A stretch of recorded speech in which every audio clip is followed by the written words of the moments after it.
C'est la première fois qu'un roman de Jean-Christophe Rufin est adapté au cinéma. Voici Le Collier rouge, en salle la semaine prochaine, réalisé par Jean Becker, dont le scénario a été coécrit par le romancier et par Jean-Loup Dabadi. L'histoire d'un soldat retenu prisonnier en 1919, dont le chien attend la libération. Jean Becker retrouve ici François Cluzet, 35 ans après l'été meurtrier. Sabrina Gedge est revenue avec le réalisateur sur les acteurs qui ont marqué sa vie. Avant la guerre, j'étais un jeune militaire de carrière idéaliste. L'honneur, la tradition, la patrie. J'y croyais à tout ça. Parfait. Ça va? Parfait.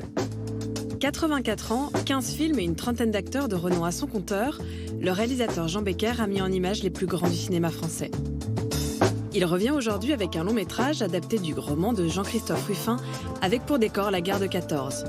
Nicolas Duvauchel incarne un légionnaire condamné pour outrage à la nation, et François Cluzet, un militaire chargé de trancher pour le sort du prisonnier. L'héroïsme, la bravoure, le patriotisme. Il y a encore des malheureux qui croient en ces conneries. Ce que vous dites est inacceptable. Vous insultez la nation, c'est inacceptable. La nation. Je vais beaucoup trop donner à la nation. C'est la seconde fois que Jean Becker met en scène François Cluzet après l'été meurtrier en 1983. 35 ans plus tard, il lui propose un premier rôle sur mesure. Je joue un héros. Pendant longtemps, j'ai joué les salauds dans des films d'auteur. J'avais aucun succès. Et puis un jour, Guillaume Canet m'a offert le rôle de Ne le dis à personne, qui est un héros. Alors peut-être que les metteurs en scène me trouvent plus crédible en humain qu'en inhumain. Cluzet, comme acteur, c'est un homme qui est juste et puis qui amène sa personnalité. Il était tout à fait le personnage comme ça d'un Français, on va dire, moyen, bourgeois, simple, honnête. Je sais qu'il est exactement ce que je recherchais. François Cluzet et Jean Becker, une belle association qui nous invite à revenir sur le parcours de l'un des réalisateurs les plus populaires du cinéma français. Les premiers acteurs qu'il croise, c'est en tant qu'assistant réalisateur sur les films de son père, Jacques Becker, à commencer par Fernandel et Jean Gabin.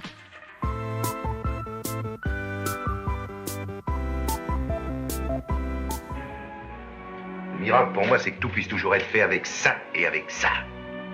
Le miracle, c'est que tout dépende de soi, précisément. C'est aussi une théorie, évidemment. Oh non, c'est l'expérience. Pour moi, c'est un monument, Jean Gabin. C'était pour moi l'un des plus grands acteurs de sa génération. J'avais énormément à la fois d'admiration, de respect, de le regarder bouger, parler. J'en avais plein les yeux.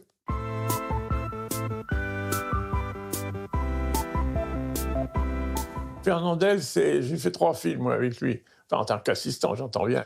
C'était pas forcément un homme très chaleureux, quoi. Voilà, pas du tout même. Toujours en représentation, toujours voulant faire rire tout le monde, mais un peu énervant à force.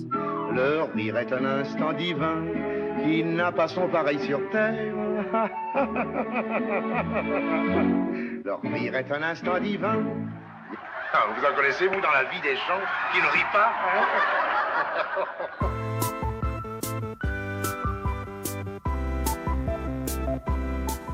Moteur. Maintenant, qu'est-ce que vous allez faire? L'amour. Jean-Paul, c'était un copain, c'était un ami, donc on ne dirige pas un copain, un ami, on se discute avec lui, et puis on lui dit, là t'en fais peut-être un peu trop, vas-y, ralentis, ouais, c'est tout, ça allait pas plus loin que ça. On s'est marré comme des fous. On refait une fois, s'il vous plaît.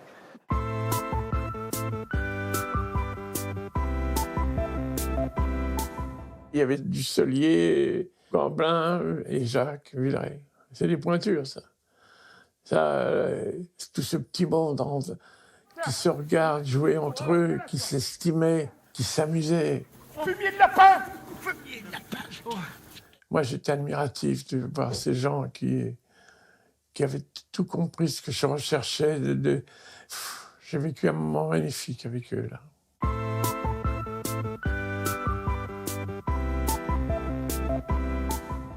Gérard, c'est Gérard.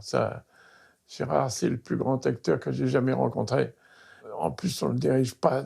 Je lui ai dit une fois un truc et il m'a dit « Ah oui, t'as raison, putain, j'ai oublié. Voilà. Elle vous plaît? Je ne la déteste pas, Germain. Oh. Oh non, mais... Là, c'est trop. On continue. C'est une montagne, Gérard. C'est le cas de le dire, mais il est tellement tout le temps juste, tout le temps inventif. C'est le plus grand comédien que j'ai rencontré. Pour avoir dirigé tous ces monstres du cinéma pendant près d'un demi-siècle, Jean Becker doit bien avoir un secret. Moi, ça me fait rire lorsque j'entends parler des gens qui ont soi-disant complètement fabriqué quelqu'un. C'est faux, c'est totalement faux, je n'y crois pas une seconde.